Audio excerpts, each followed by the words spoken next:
Hello students, आज हम atomic structure chapter से एक important rule Pauli exclusion principle पढ़ते हैं। तो आइए देखते हैं कि पाउली ने क्या बोला। No two electron in an atom can have the same set of 4 quantum number. इन्होंने क्या बोला, 2 इलेक्ट्रॉन्स के लिए चारों क्वांटम संख्याओं के मान समान नहीं हो सकते। ये पाउली ने बोला। एक स्टेटमेंट इन्होंने और दिया, each orbital having maximum 2 electrons with opposite spin।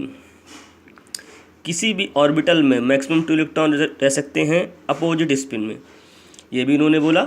इसके बाद एग्जांपल देखते हैं। तो मैग्नीशियम है, इसका एटॉमिक नंबर कितना है 12, 1s2 2s2 2p6 3s2। इसका कॉन्फ़िगरेशन कर लेते हैं। कॉन्फ़िगरेशन करने के बाद एस में कितने हैं, एस में एक ऑर्बिटल है 2 इलेक्ट्रॉन है, एस में एक ऑर्बिटल है 2 इलेक्ट्रॉन है, पी में 3 ऑर्बिटल है 6 इलेक्ट्रॉन है। भर लिए px py pz, ये आपके 3 ऑर्बिटल हैं।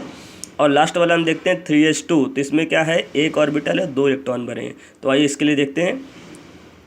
देखिए यहाँ पे क्या हो रहा है, एक आपका इलेक्ट्रॉन क्या है अपवर्ड है और एक क्या है डाउनवर्ड है। ठीक है, तो पहला हम लेते हैं अपवर्ड।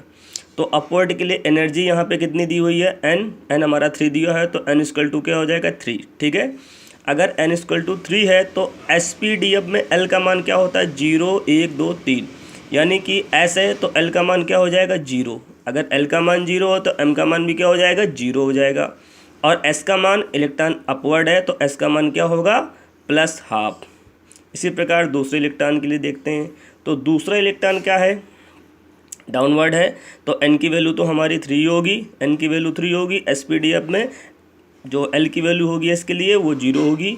अगर L की 0 होगी तो M की भी 0 होगी। इलेक्ट्रॉन क्या है हमारा डाउनवर्ड है, नीचे की ओर है, तो S की वैल्यू क्या होगी -½ होगी। ठीक है, तो यही इन्होंने बोला कि 2 इलेक्ट्रॉन्स के लिए 4 क्वांटम नंबर्स जो होंगे वो सेम नहीं होंगे। यदि N L M समान होगा तो S हमारा जो होगा वो अवश्य भिन्न होगा। ठीक है, डिफरेंट होगा। ये था हमारा पाउली एक्सक्लूशन प्रिंसिपल, यानी पाउली का अपवर्जन नियम।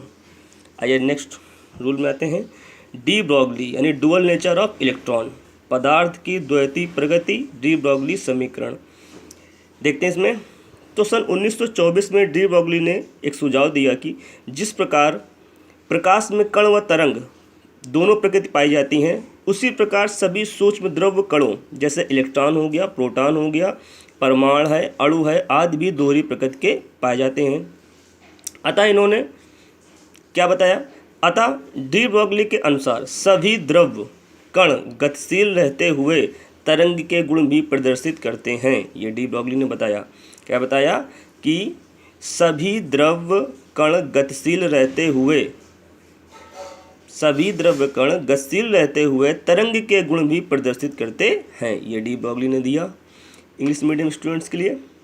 इन 1924 de Broglie suggested that both particle and wave nature are found in light. Similarly, all the macroscopic particle like electron, proton, atom, molecule, etc. are also found to have dual nature.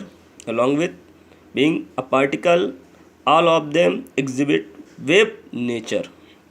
यानी कि according to de Broglie, all matter particle exhibit the property of a wave while moving. ठीक है, जितने भी matter particle हैं वो क्या करेंगे, उनकी जो प्रॉपर्टी होगी किस तरह होगी, वेव वाइल मूविंग। ठीक है, तरंग की भांति गति करेंगे। इसका फार्मूला है λ=h/mv, जहाँ पे हमारा क्या है, जो हमारा m है वो है mass of the particle, v है वेलोसिटी, h हमारा क्या है प्लांक कांस्टेंट है। अगर हम mv=p होता है तो λ=h/ क्या हो जाएगा p।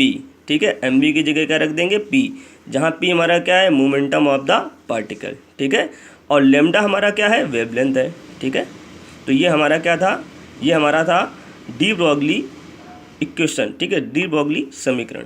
ओके।